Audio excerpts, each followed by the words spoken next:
people think that suicidal act is an act of cowardice, but it takes a lot of guts to kill oneself. It's not easy. We cannot say people who attempt suicide are weak people.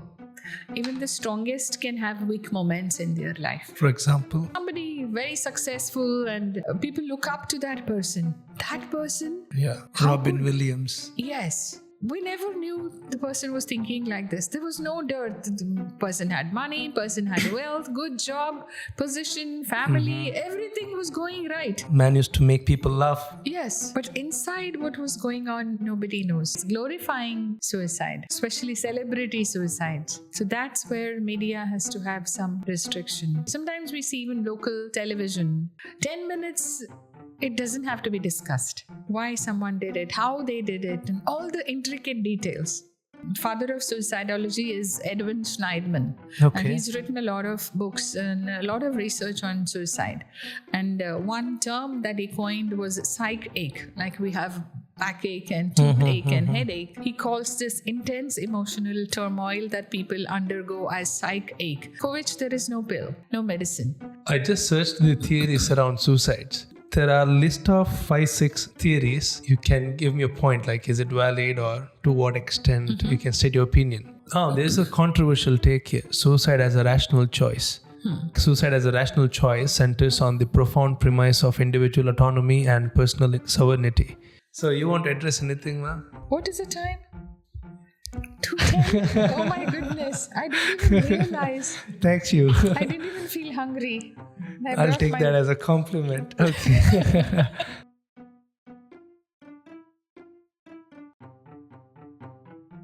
Hey guys, welcome back to QED podcast. In this episode, we are going to explore the darkest corner of human psychology, human mind, which is suicides, and a very sensitive topic which I've never touched upon. So we have an amazing guest for this podcast. Let's welcome Dr. Lavina Noronha, who has done extensive work on palliative care and suicidology, the study of suicides. Dr. Lavina Noronha, she is the director of Ave Maria Palliative Care and in Mangalore, and she is the first one to bring this concept to the city. And she received her MPhil from National Institute of Mental Health and Neurosciences, and her PhD is on suicidology from the University of Illinois. And she has a vast experience of teaching at foreign universities and several years of clinical practice in the fields of mental health, employee assistance, and hospice in the USA. First of all, welcome to the podcast. Thank you. I feel great that it's a good opportunity to talk about this topic. Okay. So why suicidology? Like why did you decide to take this up? My first experience with suicide was when I was in 4th standard, around 9 years, 8.5, 9 years old. One of my neighbors committed suicide, died by suicide. She was in love with somebody from another community and her parents were not agreeing for marriage. So she was in 10th standard. She was only 15 years old at that time. She just doused herself with kerosene and lit herself on fire. My God. So when I went to see her, of course, without permission from parents, I went to see her. She was, I think, 75% or 80% burnt, and she was still talking, and the paramedics were there. And she was just telling them, just be a little gentle, not screaming, not crying, nothing, even though she was burnt so badly. So on the way to the hospital, she died. She did not even make it to the nearest hospital. But that brought a lot of questions to my mind. Why would somebody do something like this, As a young girl, I was afraid to light a match, even while lighting the gas stove. Right. I was so afraid to even hold a matchstick. And how would somebody pour a whole can of kerosene and light, themselves on fire? And that was, I came home and I asked all these questions to my mother. And she said, no, who asked you to go and see why did you go? Whose permission? I said, no, why? And she told me plainly, when you grow up, you find out. I have no idea. don't they get hurt? Doesn't it pain them when they get burnt? Because I'm afraid of lighting a matchstick that it'll burn my fingertips. So that was the first occasion where, and it was there on my mind and I would always think about it, but did not have the guts to ask anybody because I was silenced by everybody. Shh, don't you focus on your studies. Don't talk about suicide now. And mummy's response was, you find out when you grow up and then you tell me because I have no idea either. So that had an impact. That had an impact. And then when I was in 10th standard, one of my classmates jumped into the well and she committed suicide. And I don't know the reason that time. And it was all hushed up and made as an accident. But it was a suicide and she was in a lot of distress. She used to spend evenings in the cemetery and she was sitting in the cemetery in the evenings. And that was her pastime. And nobody really bothered why she was doing it. And finally we heard about this and, So I went ahead, took psychology, finished my graduation. And MSW, my thesis was on suicide. Right. What did you do specifically? That was suicide attempts among psychiatric patients, young psychiatric patients. So mostly people who have depression, people who have schizophrenia, they would attempt suicide because of responding to hallucinations. They hear voices in their head. Oh. So the voices tell them, kill yourself. You're no good. Jump. And then the voices are so strong, sometimes they just respond to these voices. So I was posted in the psychiatric unit for my field practicum, and that's this subject really fascinated. So that was a term paper that I did. It's a mini research, not a big one. So that, and then I finished my MPhil, and then I started working as a counselor, and I would hear about many people who have had a history of suicide attempt and how they coped and why they did something like this. Some of them had history of mental illness, but some did not have any history. It was just out of the blue, without even a warning sign. So it was really fascinating and intriguing and lots of questions which did not have answers. So I started reading about it, even as a counselor. After my MPhil, I worked in Mangalore for 5 years as a counselor. And then I started getting information or finding out which university offers higher studies on, specialized suicide, but did not find any in India. Then when I searched universities abroad, this University of Illinois, there were professors who were actively engaged in suicide research. So I wrote to them. Those days there were no email. I wrote to them and 1 month later I get a response. Yes, you can come. And what is the topic? I have no idea. I have lots of topics. And they told me, you cannot do a PhD on all topics pertaining to suicide. You have to narrow it down to a small segment. So first, but you're open to come here. And then I started my preparation, did my GRE, TOEFL. I got a scholarship at the university and flew to the US and did my PhD there. Nice. So that my topic was, initially I wanted to do it on causes of suicide. But I would not, because in the US, especially in Western countries, they are very, very careful about permission. Research, you have to get permission. It should not affect, it should not damage them in any way. It should not cause emotional distress. You will not get permission to do research on sensitive topics, which will have an impact on the person who you're interviewing or you're studying. So I did not then. So I had to change my topic and I said, okay, parental response to adolescent suicide. So I did a qualitative study only with 5 families. I followed them for 2 years. And these teenagers were making attempts and then in the system getting some intervention. Some were happy, some were not happy. How the families were dealing with this. Even that I had a hard time getting permission. So that was my research. So because of that, we had to do a lot of coursework on suicide as well, so that I could narrow it down to whatever topic I chose. So from causes I came down to parental response. After the attempt of a teenager, what kind of help they receive from the system? How do they manage? How do they cope with the attempt? and make sure that the teenager doesn't make another attempt. So suicidal thoughts are not permanent.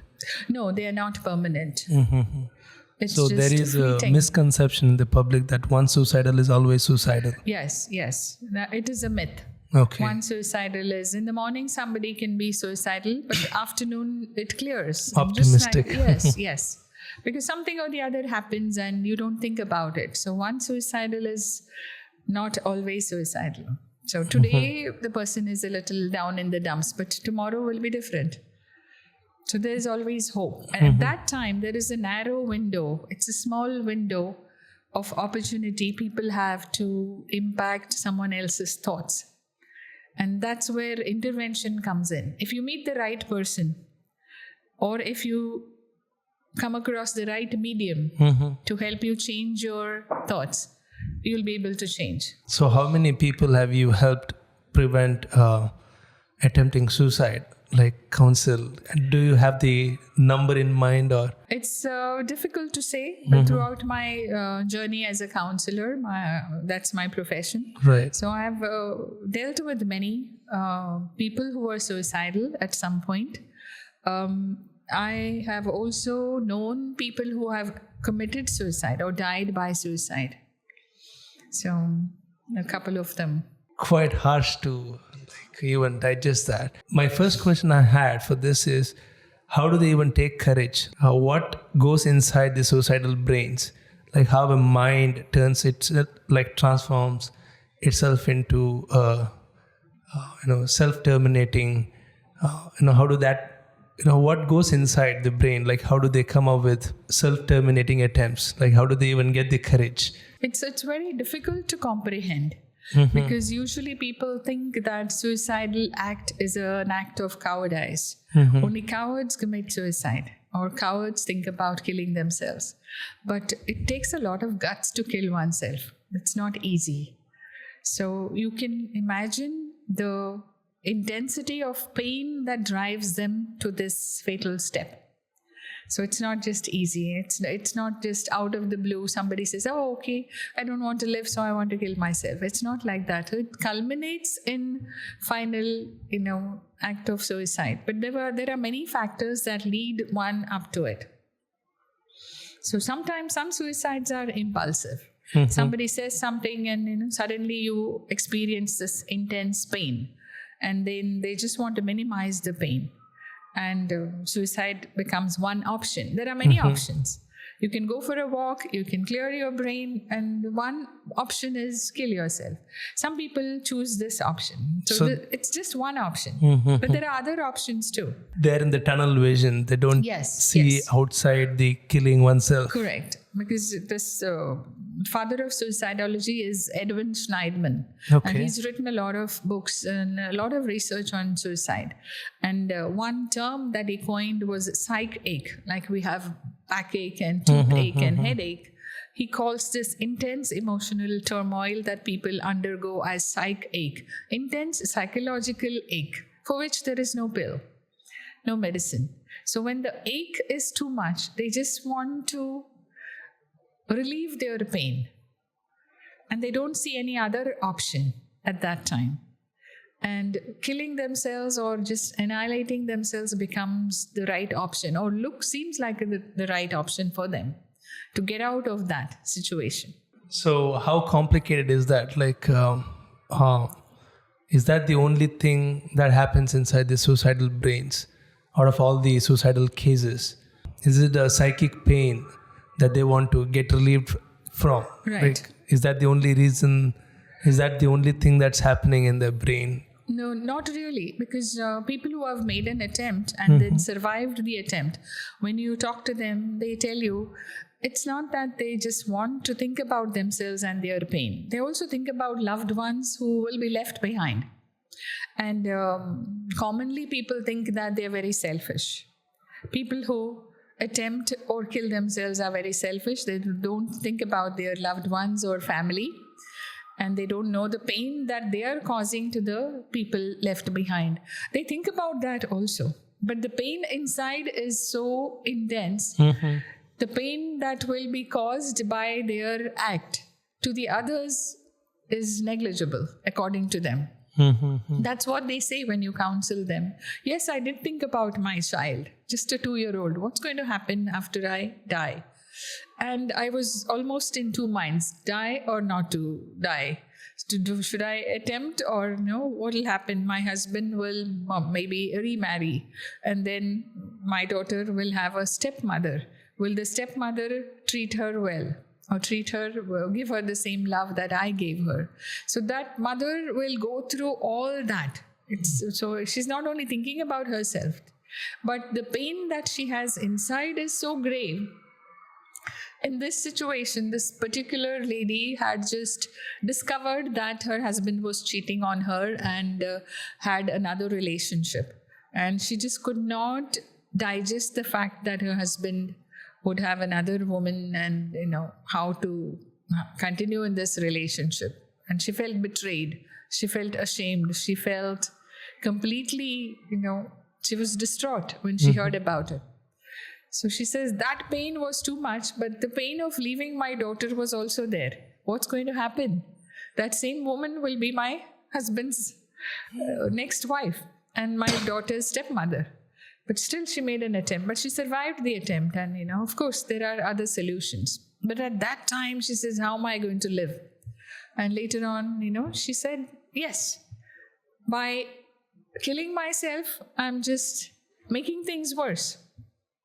It was an attempt. I wanted to. But now I feel there are other options. I can tell him, you can go ahead and marry that woman, but I will not be your other wife. So I want to get out of this marriage, and I want to take my daughter with me, and I want to give her a life. And she started working. She is on her own feet, and she's taking care of her daughter. And she says, that was a foolish thing. I thought at that time there was no other option. But now I feel that this is a better option, and I chose the better one now. So most of the suicidal survivors, they regret taking that decision. Yes, majority of them regret. If somebody had talked to me, if someone had responded to my phone call. So they usually knock on people's doors. That is where intervention and prevention of suicide is very, very important. When I was in the US, I met this lady who had made 16 suicide attempts.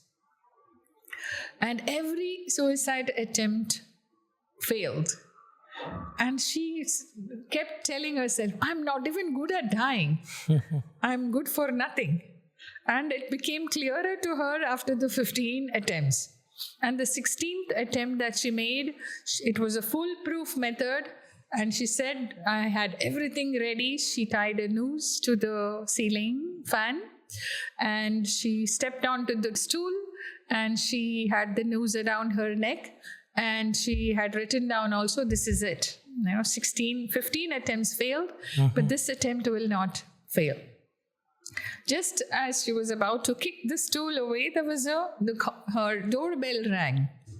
And she said, okay, anyway, I have decided, because if I don't open the door, they will come in, and whoever it is, I don't know who it is. So there was this curiosity. And the doorbell rang. So she said, okay, let me wait for 5 minutes, see who's at the door. So she got down and answered the door. There was this mailman with a parcel and a huge box that was sent, and from a long lost friend who had thought about giving her a surprise. So there was a nice surprise gift and some hosiery item and some clothing and some gifts and all that. She opened some goodies, chocolates, everything. So she opened the box, and after that she forgot about her suicide attempt. She says, this is a sign. I don't have to die. There is still hope for me. She had not even expected someone to send her a gift. And she says, this is a sign. I don't want to kill myself. Now, after that 16th attempt, she became a spokesperson for people with suicidal behavior. She had mental illness also. But during her depressive moods, depressive episodes, she will become very, very highly suicidal. And she would make an attempt. And then she'll go back on medications. And then she'll stop medicines and all that. So now she's an advocate for National Alliance for the Mentally Ill. She talks about how to overcome suicidal thoughts and ideas, what to do, how to divert, how to strengthen yourself. So she's become a spokesperson after her 16th attempt. So there is hope for people. But there are some who do not give warning signs. There are a lot of warning signs. All you have to do is pay attention. Suddenly, there are mood changes. Some people who are very active, very talkative, become very silent, getting very angry and agitated. There is a lot of turmoil inside. So it comes across as anger. Usually they are in pain. So maybe, we call them hot-tempered or short-tempered. The person is very stubborn or bullheaded or whatever. We have different labels. But no one knows what they're experiencing deep within. So sometimes it is that. Sometimes some failure in life. Suddenly their expectations were different and what the reality was totally different. I was expecting 90% on the exam, but I got 89. So sometimes it's like that. Sometimes I was expecting to pass, but I failed in one subject. I wanted to approach someone and tell somebody, I love you, will you marry me? And that person said, what? You're crazy. I don't have those feelings. And that's enough to trigger, because people feel someone is discounting me. Someone is treating me as if I don't have any value. So they put all their eggs in one basket. So the basket tilts and, the entire eggs are all destroyed. So sometimes it's like that. Usually it is, our ego is very fragile. So we never know what triggers pain. For some people, you call them whatever, they're not bothered. They say, okay, you think I'm a donkey? That's fine. But somebody else will say, how dare you say that? And somebody called me a donkey, and then, that could have a chain reaction. So every person's constitution is different. Every person's psychological stamina, we call it, is different. But even the strongest people, we cannot say people who attempt suicide are weak people. Even the strongest can have weak moments in their life. For example, somebody very successful and out of the blue, and people say, people look up to that person. That person? Yeah. Robin Williams. Yes. We never knew the person was thinking like this. There was no dirt. The person had money, person had wealth, good job, position, family, everything was going right. Man used to make people laugh. Yes. But inside what was going on, nobody knows. So many times people don't share their feelings deep down, what they feel. They keep it hidden. So we see whatever they portray on the outside. So no one bothers to find out the intensity of pain, which is inside. So how do you describe this pain? Like is it caused by imbalance in the neurotransmitters or any neurochemicals or something? Or? It happens. There is, there are two theories. Because, one says these thoughts and ideas and feelings of doom trigger neurotransmitter changes or changes in the chemical changes in the brain. The other theory is that the latter comes first. The neurochemical changes trigger suicidal behavior or suicidal feelings. So even the autopsy studies, when they study after the death of a person, so they see remarkable changes in the brain right before the attempt. So it is, we cannot just say it is just a hobby that people attempt suicide. There are chemical changes. It happens on a daily basis. Something nice happens, it changes your mood. You go for a walk, it changes your mood. Someone calls you out of the blue, it makes your day. So there are, things like that which affect our neurotransmitters. So we have good days and bad days. For these people, sometimes 15 days are bad days. Nothing's going right. 5 interviews, no job. So you go from pillar to post, and then finally you said, maybe there is no job out there for me. 2 attempts, 3 attempts, still you fail. So sometimes, some people don't give up easily. Some people give up very easily. So again, it's their constitution, neurochemical changes in the brain, upbringing, how they have dealt with or coped with stress all their life. So some people use constructive ways of dealing with stress. They go for a walk, go to the gym, go to the garden, work out.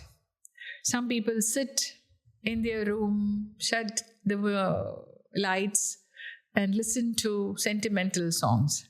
So when you are feeling sad, they say misery loves company. And it's true for people who are suicidal also. They will log on to certain sites which are very depressing. Already they feel sad. And now, somebody else is also saying, yes, the world is awful, horrible. So 2 + 2 becomes 6, not 4. Mm-hmm. Oh, yes, I have been validated. Somebody validates my feelings. And it's true. This world is not worth living. I should not be in it. So, but when you go to something positive, somebody says, hey, you can still do it. You look at somebody's life or read an autobiography or, sometimes even religious scripture. Suddenly your outlook changes. There is hope. So every person is different. And there is no textbook formula for suicidal behavior. There's no pill for changing someone's frame of mind. Right. But it's possible to, educate them and give them options. Why not try this? You have spoken about one option, but have you thought about this option? Oh, I never thought about that option. One girl said no to me. There are other women out there. There are other girls out there. I think I dialed the wrong number. So now I need to dial the right number. So that hope, you can instill hope in everyone. It's possible. And that's where suicide prevention comes in. It's just about, when a person feels totally desperate, when someone is at lost, completely at when they don't see any light at the end of the tunnel, you can still show them a little glimmer of light. If you continue in the tunnel after some time, there are no tunnels which are just dark. All tunnels end. There is always light at the end of the tunnel. But for us, it's very easy to tell somebody, oh, there's light at the end of the tunnel. Mm-hmm. Every cloud has a silver lining. These are beautiful sayings. But for a person who is in that state of mind, they see only clouds. They don't see the lining. So you have to take them very close and show them the lining. So that's where intervention comes in. Mm-hmm. That's where suicide prevention hotlines come in. At that time, that window of opportunity, you reach out to them and then they will never make another attempt. And you can ask them later on, I don't know what I was thinking. Many people say that. I have no idea what I was thinking. But now, do you think you will do it again? I don't think I will ever consider, no matter what. Many times they are admitted in the hospital and they are ashamed of their attempt. And then you have to strengthen them. It's okay, at that time you were feeling like this. But now you have to make sure that you don't reach that state anytime, ever in your life. And that's possible. So it feels like mind was hijacked or something. The suicidal minds, because are they aware of what they're thinking, or is it just the inner voice or the voices in the head? No, voices in the head happens only for people who have serious mental illness, psychosis. They respond to hallucinations.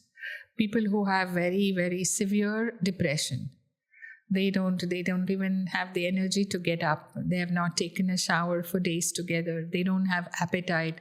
They have not slept for 5-6 days. When you don't sleep for 6 days in a row, you lose your energy, you're tired, and you don't know, you become... It's very difficult to explain what they go through. And at that time, they feel, why live? But if they are reached out at that time, if they receive help, they can change. But most people, it's not, voices in the head. It's something that happens daily. Somebody says something happens to my fragile ego. So I am hurt. My ego is hurt. A bank employee attempted suicide because his signatures were on papers and he didn't do anything to misappropriate the money. But when it was found out, how come your signatures are there on all the checks and you're saying you did not? Because somebody said you sign here and you sign. Sometimes we do that. And we just signed without even thinking. All these years he was doing it. But that particular time, someone took him for a ride. And then finally, when it came to light, it was his signature. Now, he could not deny that, is this your signature? Yes, it was. It is my signature. What did you do with the money? I have no idea. I did not take it, but you signed. So you have taken the money. So reputation So also. the reputation, yes, self-esteem gets affected, reputation sometimes. Dreams are shattered. Love failure. Yes, love failure, examination, sudden loss in the business, and people are at the door knocking.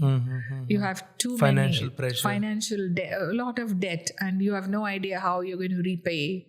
And sometimes we have these, families that attempt suicide. Breadwinner says, I have no idea, we don't know how to repay this. It's too much. So even if we work collectively for another 20 years, we will not be able to repay. So they feel that this is a better option. So sometimes, parents kill their young children and then they kill themselves. So why they do it, people get into different things, Some people purchase more than what they need. Some people get into addictions, alcohol, so too much debt. That's another, everybody's buying. So you start buying things and finally you realize I don't have money to pay the credit card bills. Now everybody has credit cards. So that's another menace. And even in our culture, in our country also, it's becoming, we are trying to keep up with the Joneses and, they bought it, so let me buy it. Somebody bought a Mercedes, so I cannot afford it, but because they bought it, let me buy it. So I put everything I have, I mortgage everything I have and buy it. Then, one accident, it's total. Now what do I do? How do I repay? So sometimes it's lifestyle choices that people make. And sometimes people under the influence of alcohol or substances, their mood changes. All their small problems appear to be magnanimous, humongous. Now I don't know how to solve this problem. So it clouds their mind, it clouds their thinking. And that's another reason.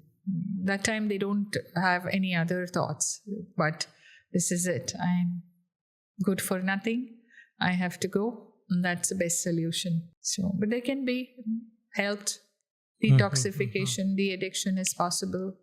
So you said about warning signs. So some suicides are sudden, out of the blue. Yes. But many have warning signs. Yes. So what are the warning signs that one can look up to? And 8 out of 10 suicide attempts. In 8 out of 10 cases, you can see the warning signs. They give you warning signs. Sudden changes in appearance or mood, not taking bath, appearing very quiet, secluded, going on the internet, looking for means, finding means, Dad, where do you keep your gun? How do you operate the gun? Suddenly, why do you want to know? Why is my son interested in knowing how the gun works and how to load the gun and how to aim the gun and things like that? So collecting the means to kill oneself. Somebody who lives in an apartment goes to a shop to buy a rope. So why would you need a rope? You don't have a well, you don't have to draw water using a rope. You're living in an apartment. So that thick rope is not needed. So buying medicine sometimes, now there is restriction, you cannot buy. But some years ago, you could buy sleeping tablets from pharmacies. Pharmacies were not licensed or not restricted. Now, without a prescription, you cannot even sell one tablet. So things have changed now. But then we have a lot of other means, pesticides. People who live in rural areas, they have the means in their household, cleaning supplies and pesticides and insecticides that they use in their fields or in the garden. They are very potent. So people have a lot of means easily available. So when people feel sad, some years ago, you had to go look for means. By the time you find the means, you change your mind. Now you have the means right there. So it becomes that quick. So that's why people are advised you keep them away. Most of these insecticides, pesticides, cleaning supplies come with a warning, caution, keep away from children. And how many of us keep them away from children? We don't know. Sometimes we have to keep them away from adults too. Someone else in the family is on medication. We don't know what kind of medication. Maybe psychotropics, maybe tranquilizers, maybe some other medicines. So if you take in huge quantities, so children don't know. When you feel upset, one tablet and grandmother sleeps for 8 hours. So if I take 30, I think I can kill myself. So there are, means are easily available. So that is another, gathering the means is a warning sign.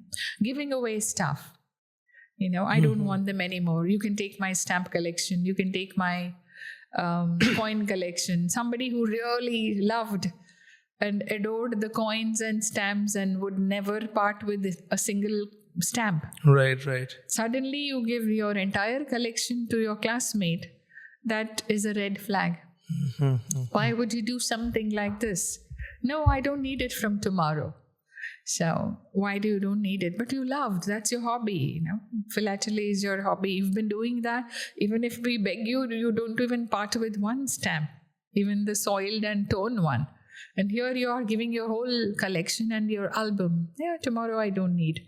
So there are things like that, giving away stuff that they really like. Sleep pattern changes, not being able to sleep at night, pacing to and fro, appetite changes, not eating for 2-3 days. Or sometimes they even vocalize, they say, life is not good. Life is not worth living. World is not a good place. I think the world will be better off without me being in it. So these are some subtle verbal warning signs also.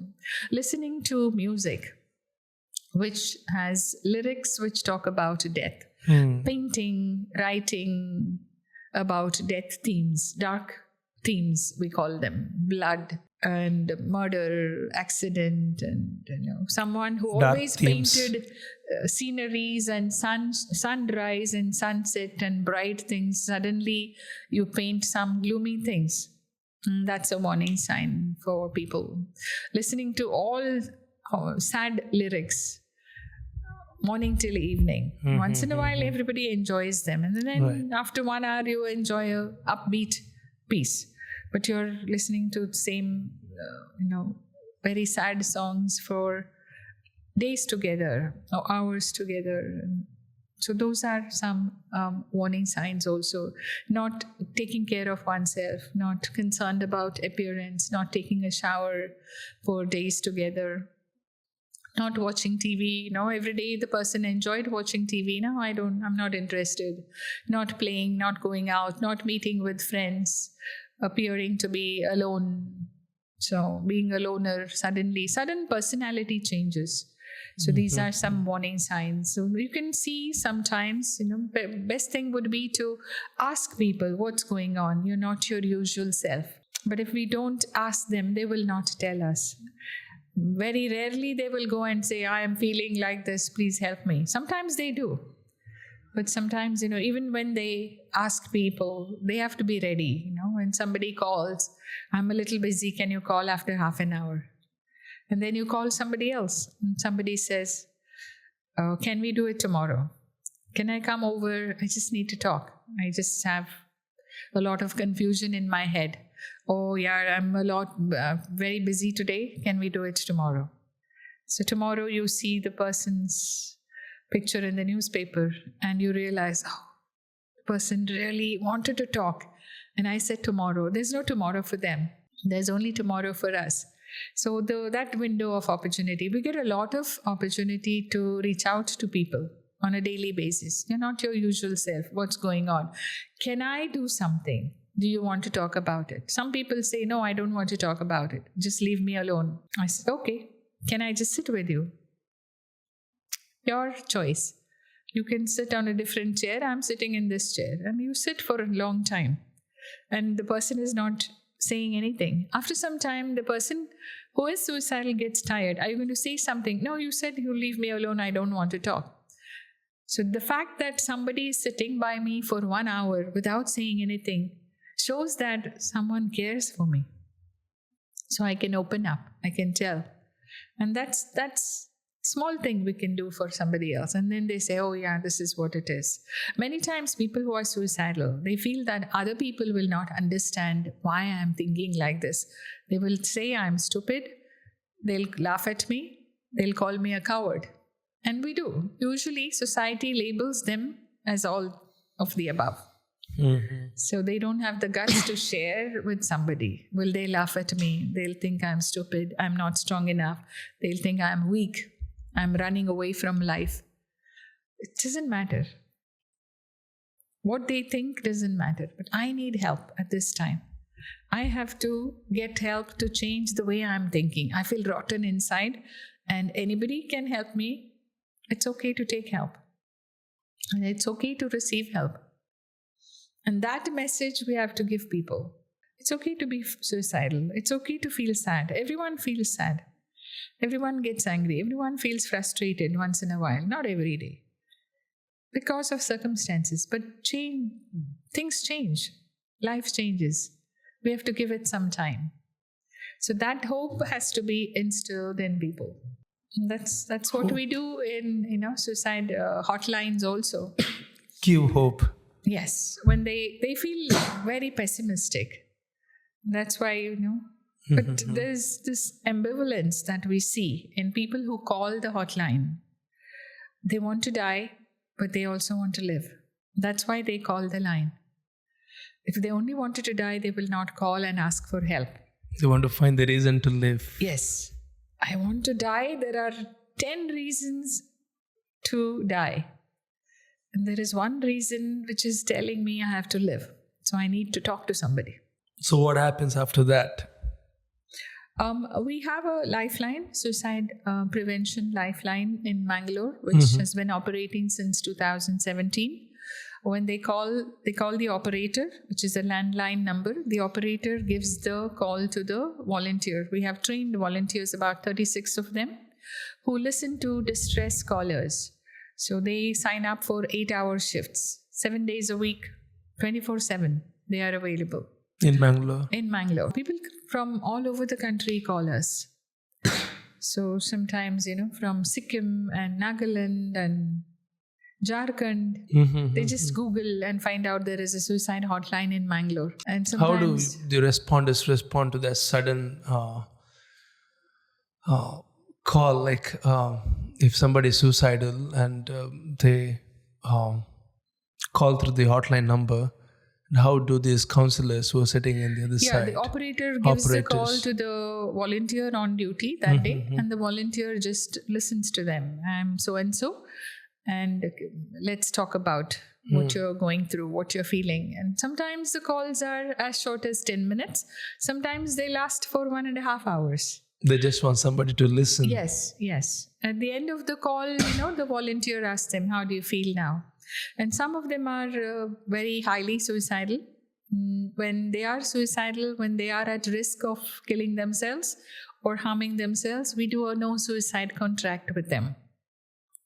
So we tell them, please promise me that you will not do anything for the next 8 hours. Only 8 hours? Yes, I can do that. After 8 hours, I'm not under contract. So 8 hours, you tell me that you will not do anything. So please write it down and read it to me. So they write down, I, so-and-so, will not do anything to harm myself for the next 8 hours. Now it is 10 p.m. So next 8 hours. And before the 8 hour ends, the volunteer will make another call. How are you doing? Oh, I was fast asleep. After talking to you, I felt a lot better. Okay. So shall we renew the contract? And then the next volunteer who comes on the morning shift will make a follow-up, especially if they have made a no suicide, no self-harm contract. If it was just distress and, they've been guided, some of them require counseling. We don't do it over the phone. They need long-term assistance, intervention. So they are referred to clinicians, counselors, psychiatrists. Maybe some people need medication. So they are referred to a psychiatrist. And then we follow up. Did you make an appointment? So sometimes we tell them, if they are in the hostel, I am afraid of doing something. Is there someone in the hostel you really trust? Yes, I have 2 friends. Okay. Can you go to one of their rooms? Or can you go to the warden and ask the warden, can I sleep in my friend's room? I'm feeling a little distressed tonight. So tomorrow I will go to a counselor, I'll go to the hospital, but I'm afraid to be alone. So when you have company, there's someone to keep an eye on, So we tell them, can you reach out to someone? Is there someone, if they're calling from home, is there someone at home? Can you sleep in your brother's room tonight? So you're more likely to look at your brother and change your mind and not go through with that. When they are alone, they are more in danger. When they have a support system, it works as a buffer against distress. There's someone, somebody, a mother who is sleeping next to her 2-year-old. Just look at your 2-year-old son or daughter. How do you feel? Oh, I don't want to die.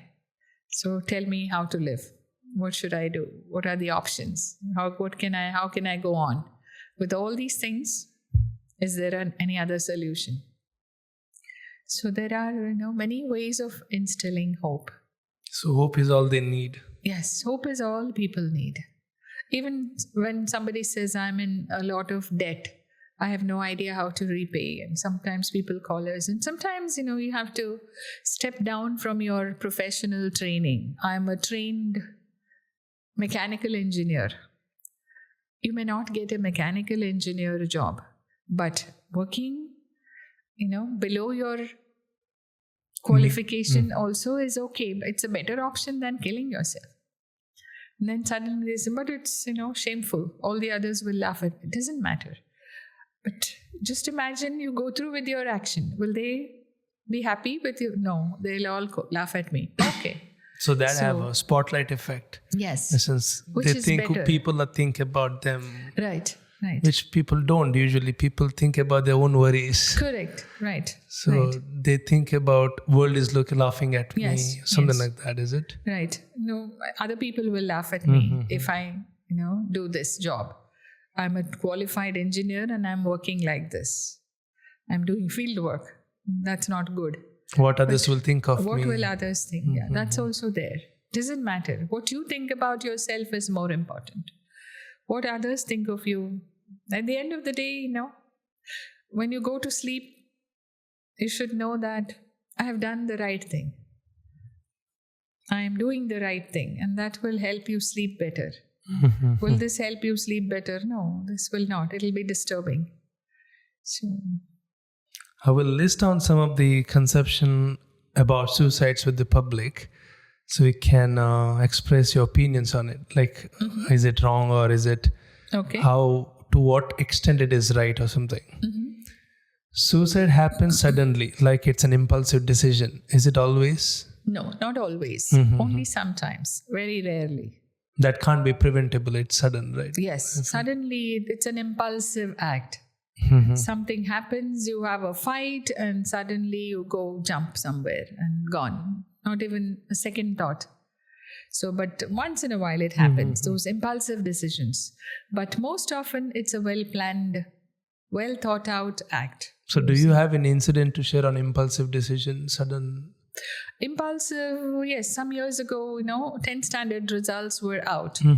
And 3 friends of high school got their results. One got distinction, the other one first class, and one of them failed. So both were best friends. Now the one who failed was in a lot of distress. So all of them went to the shop nearby, and the other 2 wanted to give company to the one in distress. Because if I go home, my father is going to kill me. If I tell him I failed. So I want to kill myself. Now, how can we go on when our best friend is killing herself?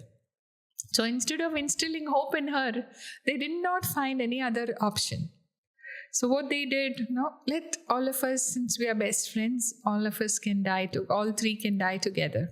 What? So they all consumed the pesticide that they purchased. And the one who failed survived, and one who got distinction and one who got first class died on the spot, one on the way to the hospital. So this was awful. And the one who failed, maybe she did not get enough to consume after the friends consumed the pesticide. So they were found on a hillock on the way home from this school, and they were rushed to the hospital. 2 died, and one, they gave her a stomach wash, and then she said they just wanted to give me company. And I just was feeling very sad. And they did not have a reason. So that was an impulsive act without even thinking. If they had gone to a teacher and approached the teacher and said, will you talk to my father and tell him not to kill me? I failed, but there is another chance of clearing the exam. But at that time, it didn't strike. So they wanted to go to PUC together. So this was SSLC results. So some of the acts are, without much thought, they do it. If they survive, it's good. If they don't survive, so that's really sad.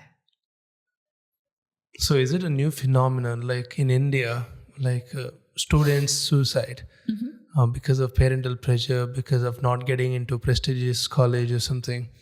Has it been happening since ages? Or is it a recent phenomenon where, in your opinion? It was there years ago also, but that was not a major factor. Now the pressure is more. When they are in kindergarten, parents think about engineering or medical school. Which medical school? They start putting money away for medical school.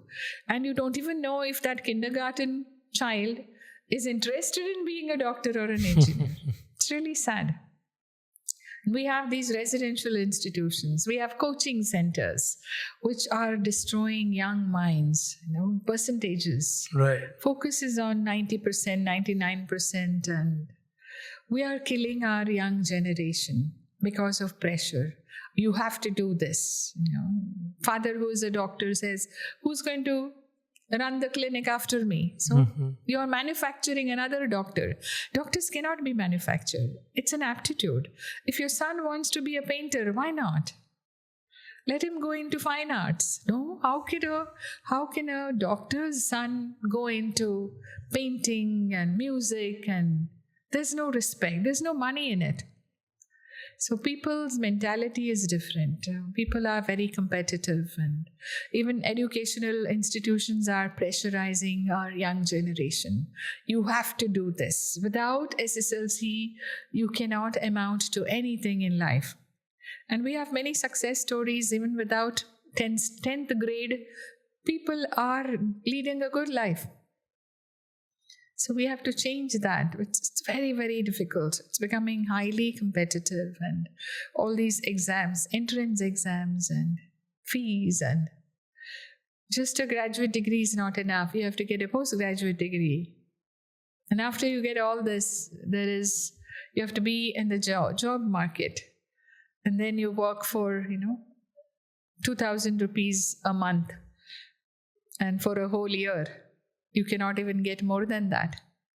And they give you a stipend. If you don't work, you don't get experience. If you don't get experience, you don't get a better job.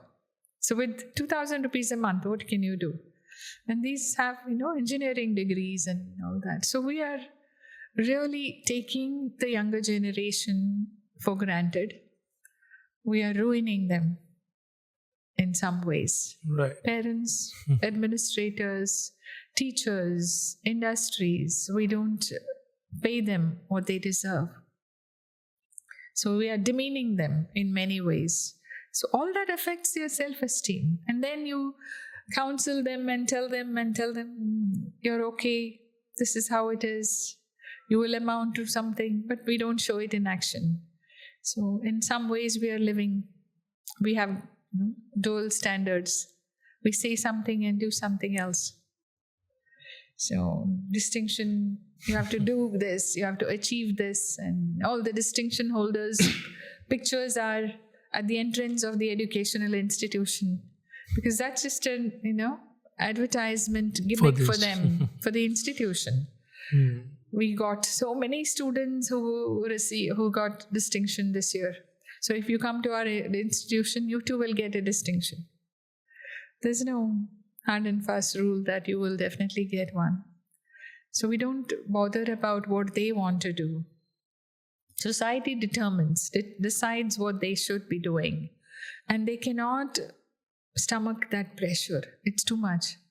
So then suddenly they break down. Either they have a mental breakdown, they end up in mental health system with some diagnosis and lifelong medication, or they just go into substance abuse, alcohol, or some other addiction to cope with the pressure, or they think about killing themselves. So in some ways, mental health is not a focus now, which has to be. We have to get them back on track. So one more conception is suicide is a selfish act. Suicidal individuals are always self-centered. Not really. Suicidal individuals are also human. They are very benevolent. Sometimes we have, famous personalities who have committed or died by suicide. Ernest Hemingway, his final book was about his own death. And he killed himself in his summer castle. And in the book, he writes about his own life and how he was battling with bipolar disorder. Every time he would go into depression, he would go to his summer castle, and that he'll produce a masterpiece. One book will come out during his depressive episode. But that particular episode was the final one where he says, this is it. I cannot. So famous musician, famous personalities also. We have celebrity suicides. And the world looks at them and says, wow, my life is nothing compared to them. So sometimes, they become role models also, wrong role model. And that will bring about mass suicides. Yes. Media, like exposure. Right, media attention that's given to them. And, sometimes, my life is nothing compared to that person. If that person could do it, I can do it too. Because I never thought that person has reasons to kill himself or herself. So if they can do it, so these celebrities become, wrong role models for the especially younger generation. They just emulate. Suicide is sudden and unpredictable. There are always signs, you mean?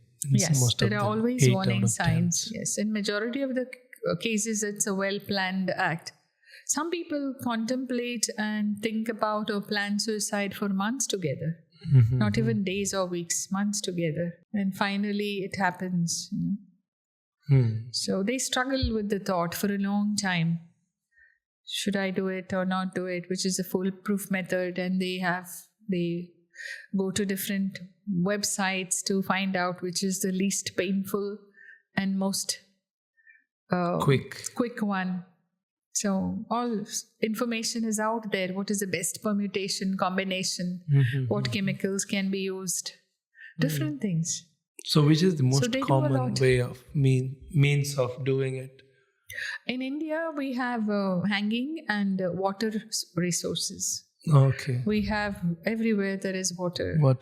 So rivers, rivulets, swimming pools, wells, especially in places like, South India, every household has a well. So waterways and hanging. In the West, guns are easily accessible. Every family owns a gun. So when someone is suicidal, they use firearms. So luckily, our country, we don't have firearms. Which is the weirdest one you have heard about? Weirdest? Suicidal attempts. There are many, people walk on the railway track. People order some things from internet and they make their own potion and they drink it. So if I add this and that, and then finally people, that person ordered this online. Suicide is always linked to depression. Depression is the only cause of suicides? No. Some individuals who have depression, suicide is one of the symptoms, or suicidal ideation and suicidal thoughts are experienced frequently by people who are undergoing depression. So what are the other reasons, like trauma is? Yes, trauma, sudden death, somebody dies in the family, someone is diagnosed with, for example, life-threatening illness, sudden blood test shows that you are HIV positive. So you don't know what to do. That triggers diagnosed with cancer. Anyway, I'm going to die, so let me do it now. Let me kill myself now. So there are different reasons. So terminal diagnosis is one. Failure in life and losing a job and self-esteem, loss of somebody. So there are many. Business is not doing well. Market crash. Stock market crash, yes. Because you put all your eggs in one basket and suddenly you don't see there is any means to get out of this situation. So that happens, market crash, suicides. Yes, because in New York, especially during the Great Depression, 1930s, I don't remember the statistics now. There were many people who committed suicide because they did not see any hope of getting out of the financial crisis. So COVID time, we saw many suicide attempts also, deaths also, because of fear. When there are natural disasters, war, for example, building catches fire, instead of being burnt alive, they just jump out of the window. So these are some crisis situations where people lose their ability to make the right decision.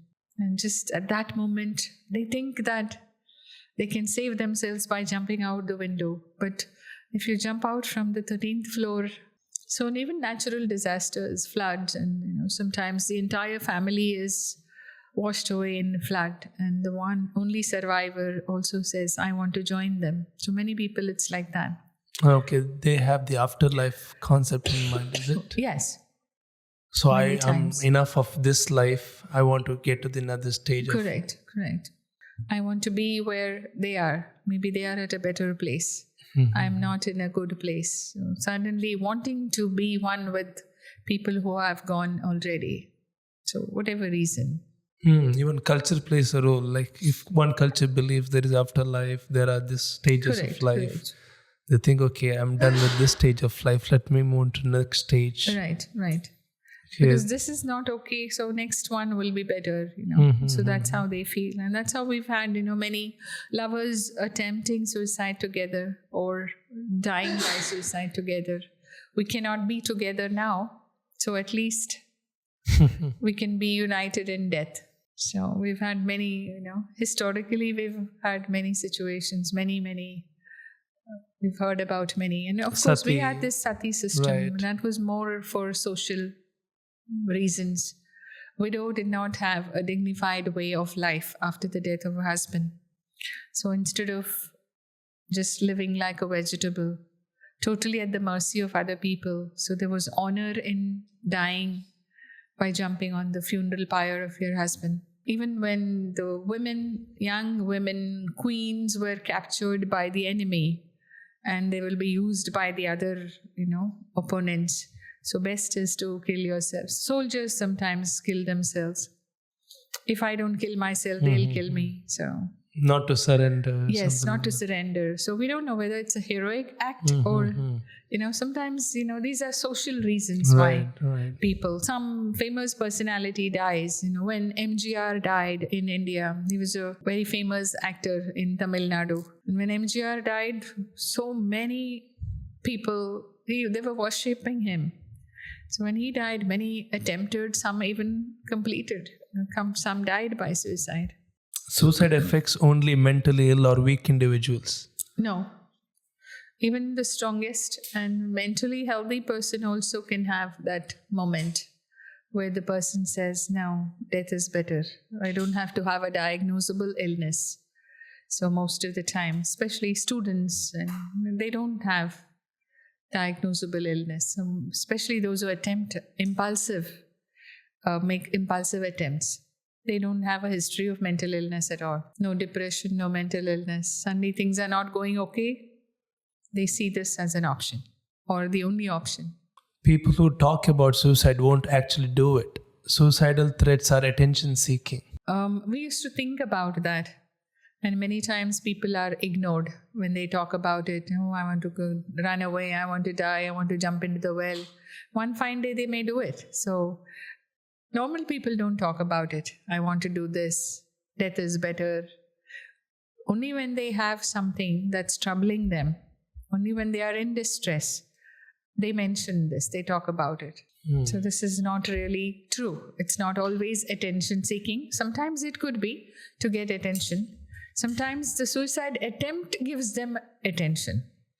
If I tell my parents I am under a lot of pressure, please don't send me to this school. I don't want to be this. I don't want to choose this particular line of study. Parents don't listen. You don't know. We know what's better for you. So finally they do something. And they will not make a very lethal attempt. But accidentally, if that becomes lethal, then there is no survival. But if they make a less lethal or less life-threatening attempt, then they can be evaluated, taken. Yes, I'm under a lot of pressure. My mother says I have to be this. Father says I have to be this. I want to do this. So what do I do? So they are not listening, so I did this. So sometimes it is to get attention, but when they talk about it, when they write about it, when they say about it, when they passingly mention also, like it would have been better if I was not born at all. So they're not saying I want to kill myself. Indirectly, they are saying the world would be better if I was not dead. Yeah, something makes them mention this or say this. So they have to be heard. What makes you think that? Why do you say something like this? And then you can explore. We have to listen. We have to see. So that's why, when we train people, we tell them, keep your eyes open, keep your ears open, see what they are doing, look for changes. Many times parents say, I had no idea my son was contemplating this for the last 6 months. Now I read his diary and he's written all down. And they feel awful about it. They feel guilty for not being there for their child. It's really sad for many parents. But, there's no formula. We don't have a book. There is no parenting manual, what to look for and how to prevent your child's suicide. So it's all, hindsight is always 20/20. And society also says, how couldn't you make out? This was going on. What were you doing? Was he not in the same house? Was he not eating at the same dining table? Didn't you know he has not slept for 7 days? So all those questions make them feel troubled more. So best would be, not to trouble them also. Because survivors of suicide, we neglect them a lot. People who are left behind, they are also vulnerable. In fact, they are at the mercy of society. They feel guilty as it is. Plus, society also points a finger at them. What were you doing? You were his mother. You were her dad. You are the older sister. Why couldn't you prevent this? Already I feel I should have done something. I could have done something, but I didn't do it. So now everyone else is saying the same thing. So they are very vulnerable. They need a lot of help. So we cannot point fingers also. So one suicide case affects more than 10 people. Definitely. Right. Immediate family, friends, people who are left behind, people who read about it also, because suddenly somebody is feeling sad and they read about it. That's why, media portrayal of suicide also, there has to be some kind of licensing and restriction. It says one suicide affects on average 136 people, individuals. Indirectly. Yes. Indirectly. Because you feel sad. You read about something and then you also feel, okay, this is a better option. That person did this, so I can also do it. So when you read something about how someone has overcome a crisis in life or an adversity, then you feel, okay, I should try to overcome. But somebody has done this. People also feel that, okay, this is a better option to end the pain and my misery or distress. Right. So it does affect a lot of people for years together. They just live with that throughout, and there is always second guessing. How could I not see this coming? What was I doing? I should have done something, could have prevented this, and that's really sad. Is it ethical to discuss sensitive topic like this in the social media platforms? Like as you said, media exposure, like increasing media exposure to suicide can lead to, like it can change the perception of suicides with the individuals going through suicidal thoughts. It's glorifying suicide, especially celebrity suicides. So that's where media has to have some restriction, Even if there is suicide, you don't show them the graphic details on television, media. Somebody died by suicide. Somebody died by cancer. Somebody died by accident. So this is one of the means of dying. Just that's it. How they died and what they died, and so that kind of portrayal or graphic representation. Yes. TRP. All those details, yes, all those details are not needed. Sometimes we see even local television. 10 minutes, it doesn't have to be discussed. Right. Why someone did it, how they did it, and all the intricate details. So details can be avoided. Hung themselves, enough. What was the means and how long and how much and all that is not needed. So that kind of detail also sometimes can trigger in people who are already in distress, not in normal people who are not in distress, but okay, this is a better way. And I have these means I have at home. I don't even have to buy. So that we have to stop.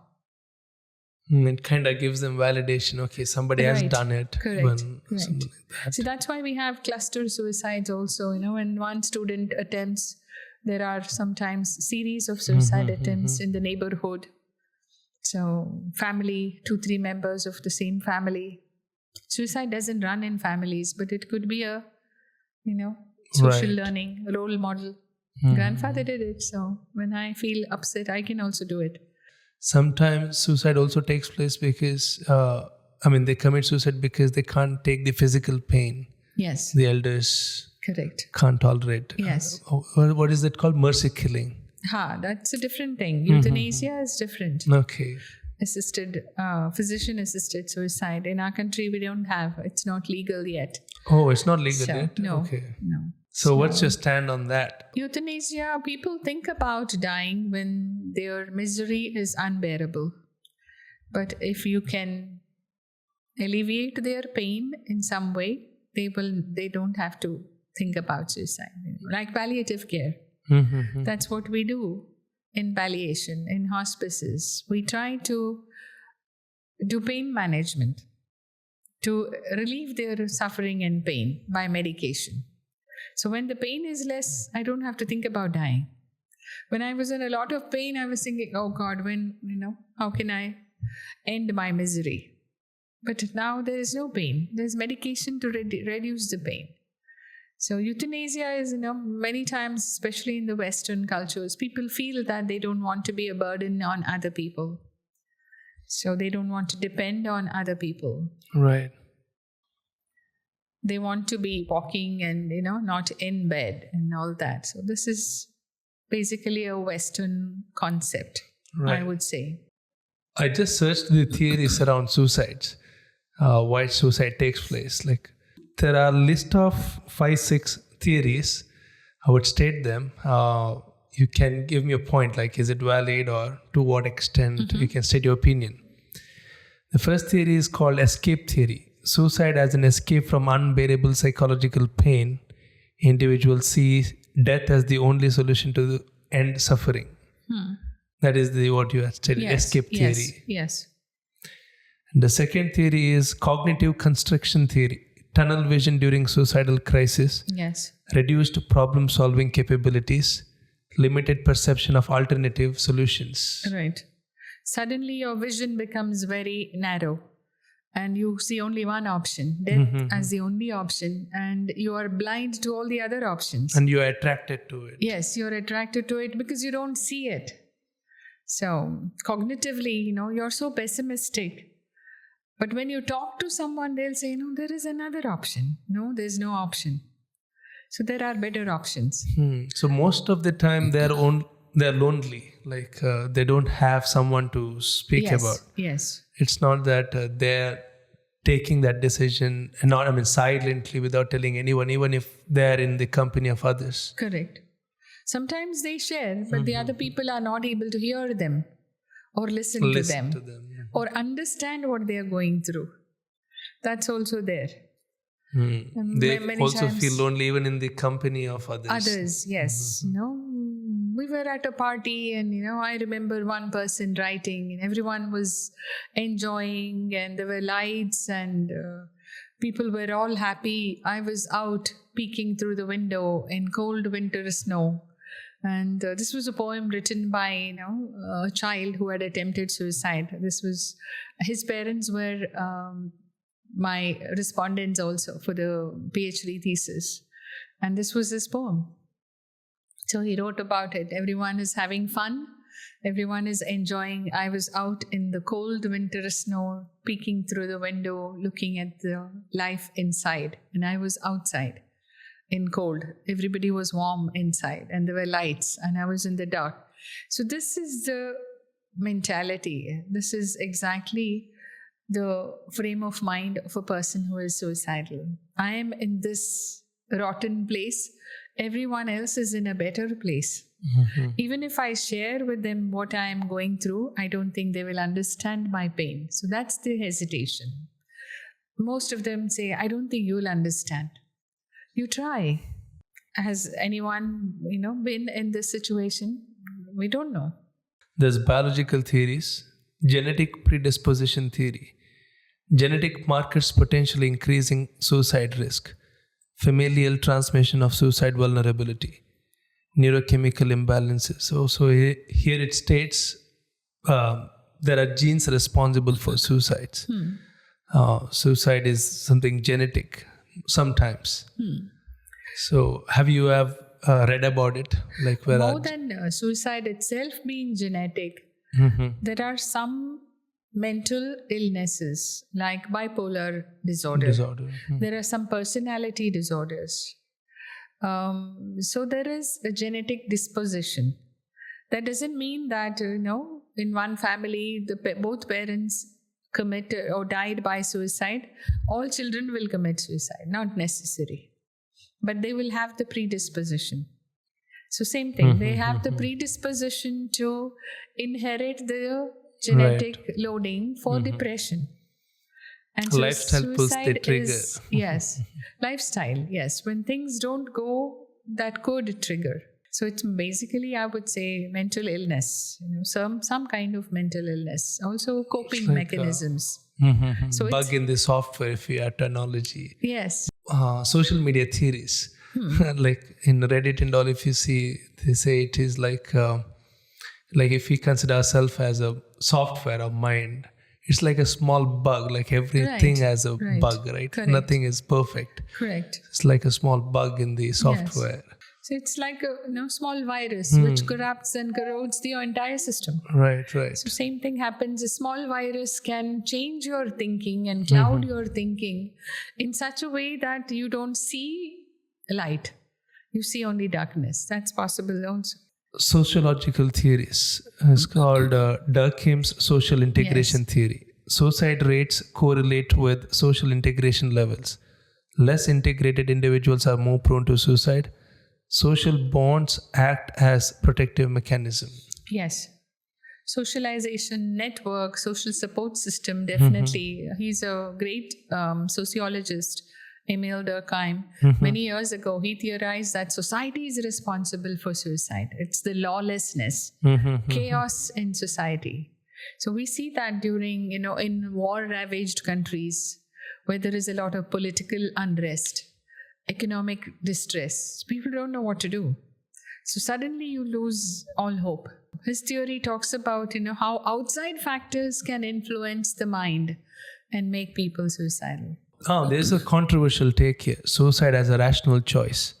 It's a philosophical argument that suicide is deliberate, a rational decision. Like suicide as a rational choice centers on the profound premise of individual autonomy and personal sovereignty, where rational agency allows an individuals to make a calculated, deliberate decision about ending their life when suffering becomes insurmountable. This perspective argues that suicide can be lucid expression of human freedom, a conscious choice made after comprehensive evaluation of life's quality, potential future, persistent pain. The argument posits that under conditions of mental clarity, absence of coercion, and full understanding of consequences, choosing to end one's life can be logical response to extreme, unrelenting suffering. So what do you say to... This is similar to, the whole euthanasia theory. I don't want to go on living with this. Right. I have something terminal. Don't want to be on medication, and I don't want to be dependent, and that kind of situation. People make a choice. So like a rational choice. Rational choice. And then many times people who are elderly make that decision also. Right. Especially in the US, suicide using guns, especially among the elderly. Next to teenagers, the elderly are the vulnerable population for suicide. They don't want to be dependent on the system. They are dependent on other people. They cannot drive. They don't want to be in a senior citizen's home. They do not want to be in bed. So sometimes they feel that this is a better option. And they are not mentally ill. So They feel that this is a rational choice. Next is existential philosophical approach. Suicide as ultimate expression of human freedom. Philosophical questioning of life's meaning, influenced by existentialist thought. Yeah, many sages, even in Indian culture, and many philosophers in the Western society also, when they felt that they have lived their life and there is nothing else to look forward to, they put an end to their own life.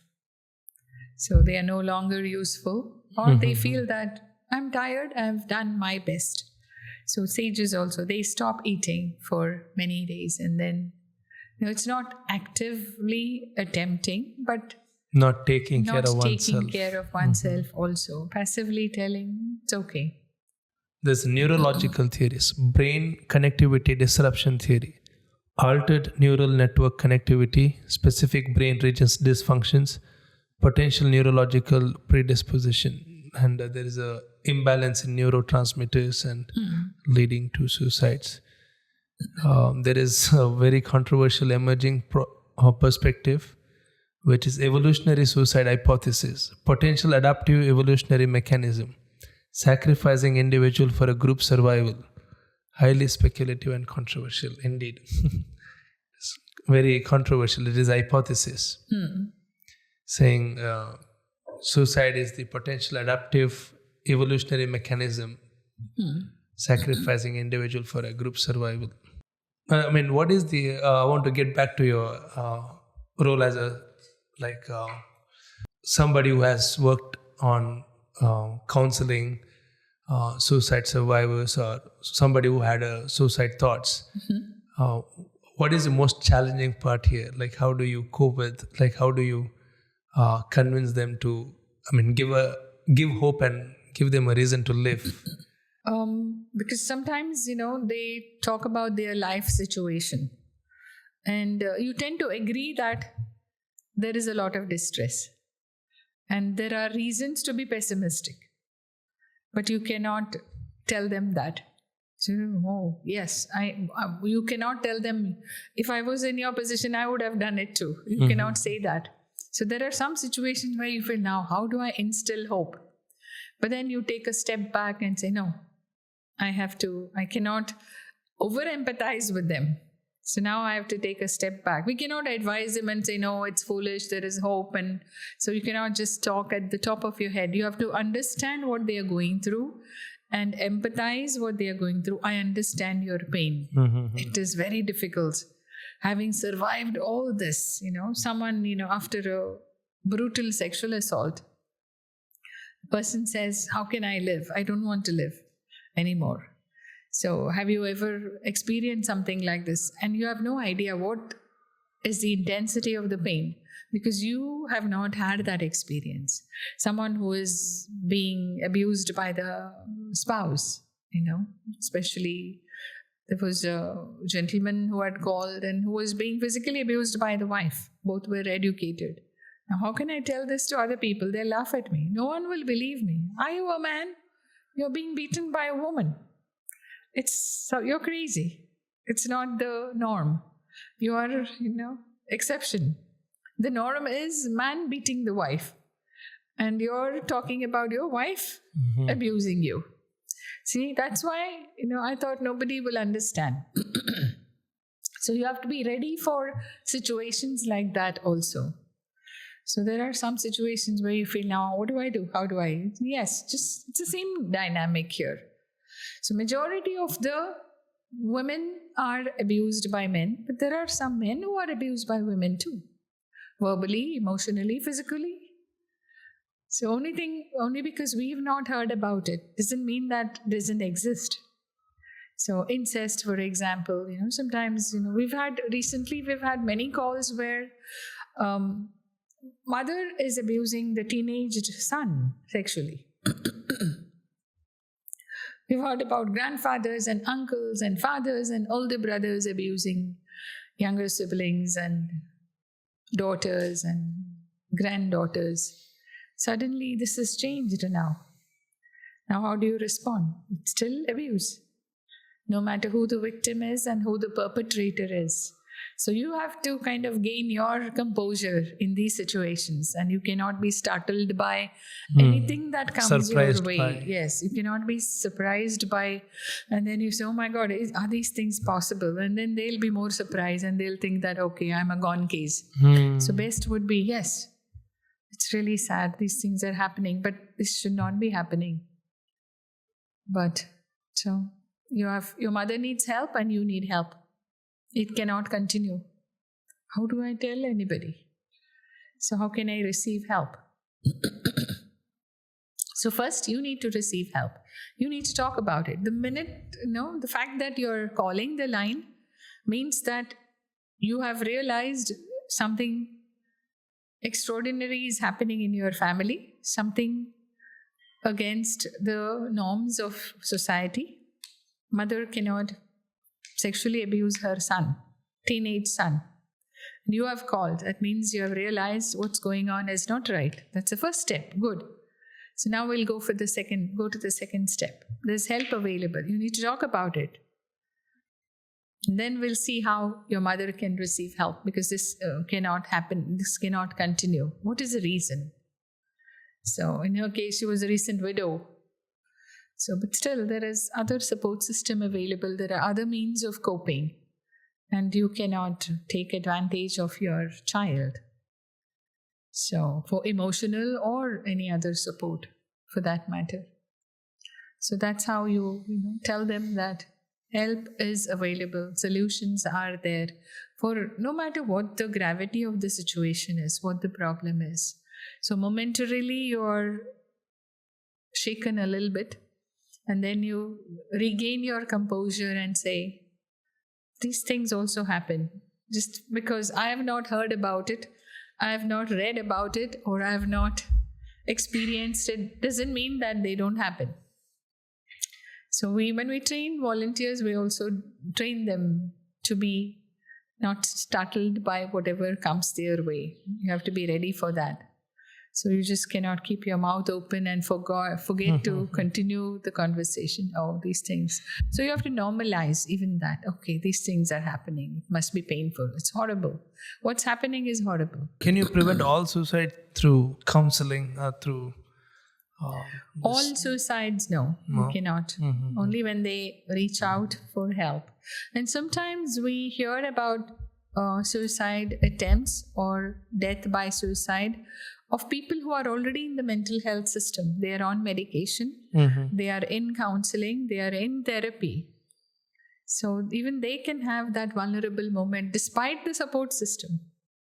So once in a while, even that happens. So that doesn't mean that the therapist is a bad one. Right. The medications were not right. So somehow it didn't work in the right way. So that is why I can definitely say all suicides cannot be prevented. But many can be prevented. Many deaths can be prevented. So what are the most effective evidence-based suicide prevention strategies that have shown significant impact? Like you have worked on like suicide prevention strategies. We use cognitive behavioral because cognition is thinking. Suicidal act is triggered by feelings of worthlessness and helplessness and pessimistic feeling. And these feelings are triggered by thoughts which tell you or which come in the mind. I am not good. World is not good. What I am doing is not good enough. So these thoughts are very prominent. So best thing would be to help people change the way they think. So we use, this something called a hope kit. When you feel very upset, we usually, when you feel sad, what do? Some people go for a walk. Some people talk to a friend. Some people watch TV or watch a comedy show, read a book, sing, play their instrument, or guitar or whatever. So there are many ways, many means of diverting the mind from pessimistic mindset to something upbeat, positive and optimistic. So that's how you teach them. You help them get a toolkit ready. We call it hope kit. What would you have in your hope kit? What are those means of instilling hope? And many people say, when I feel very sad, I think about my daughter. Okay, do you have a picture of your daughter? Yes. How old is your daughter? She's 3 years old. She's the reason for my living. Oh, okay.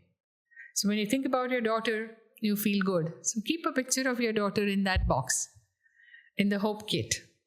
What do? I belong to this religion. I read scriptures. I do this prayer. I have this quotation from this famous personality, which gives me courage to move on, go on with life. So type that, put it in your box. So you allow them the gold medal that you received when you were in 3rd standard in the 100-meter dash. So that means you have succeeded in life. Now you feel like a failure. So that gold medal, when you look at it, I won at the age of 8. In the 100-meter dash, I won the 1st place. I got the gold medal in my school. So you keep your medal, you keep your certificate, you keep that quotation, you keep pictures of your loved one. So that when you open that hope kit, all these items, things will instill hope. So then you don't have to think about suicide. So there are, many things, diversion techniques we teach them. How to divert your mind to something positive. If I feel sad, I listen to all sad music, my sadness will increase. If I feel very upset, I search another upset person and talk to that person, I feel more upset. So I need to look for some positive influence. Going for a walk, gardening, reading. But what I read also matters. When I read, music, for example, lyrics also talk about the same thing, When you're heartbroken, you listen to songs which also have the same lyrics, then your feelings are amplified.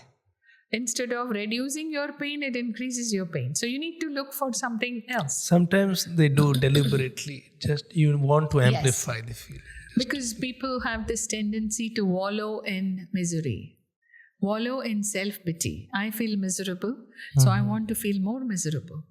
And it's very What addictive. is the cause, root of that behavior of like you amplifying that misery?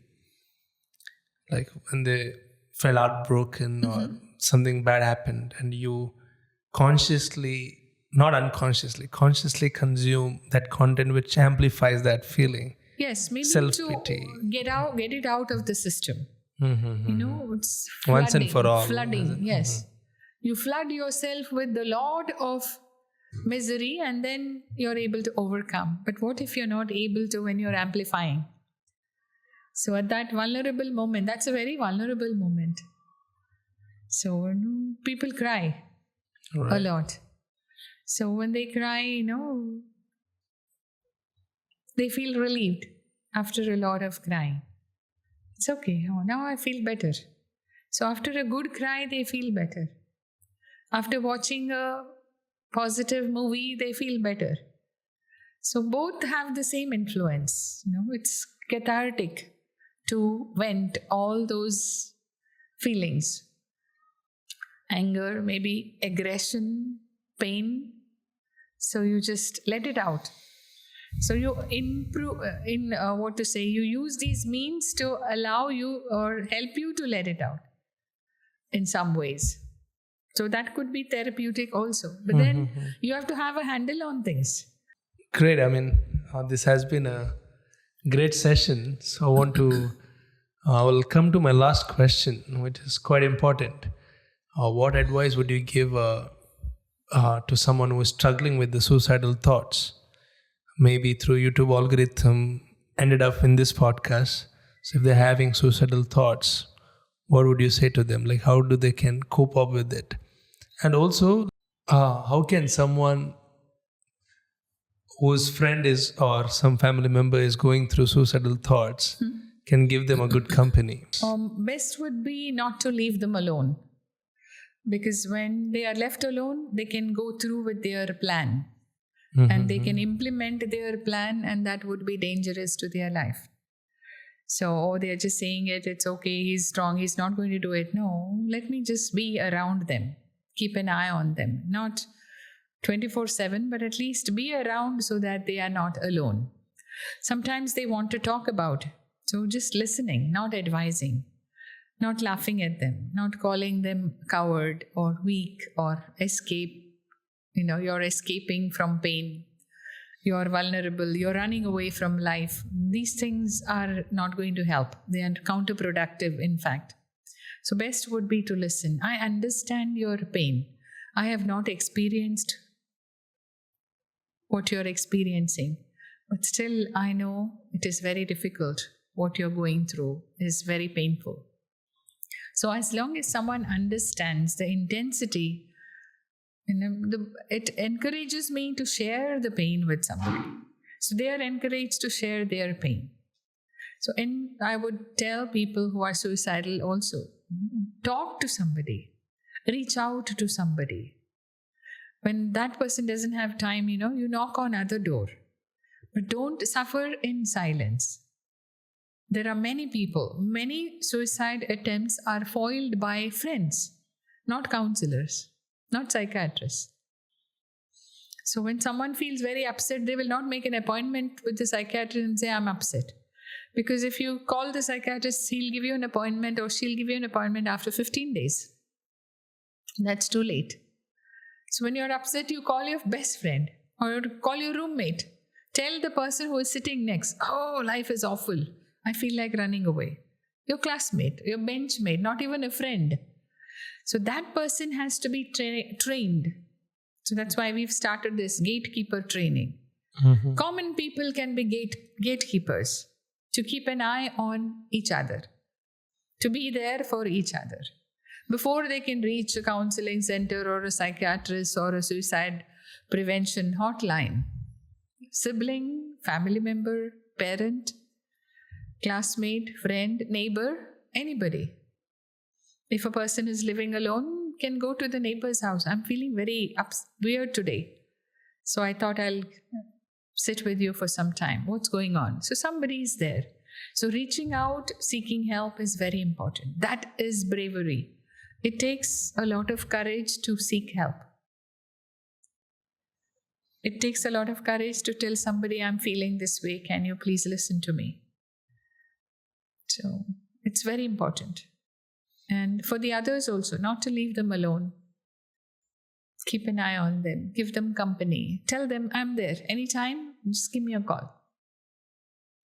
We always tell people, I would rather spend 10 minutes with you or half an hour with you, and then spend 1.5 hours attending your funeral. So if everybody believes this, I think we'll be able to reach out to people more, better. So you want to address anything, ma'am? I think we've covered. What is the time? 2:10? Oh my goodness. I didn't even realize. Thanks you. I didn't even feel hungry. I'll take that as a compliment. Okay. Thank you so much, ma'am. And thank you for watching. Thank you.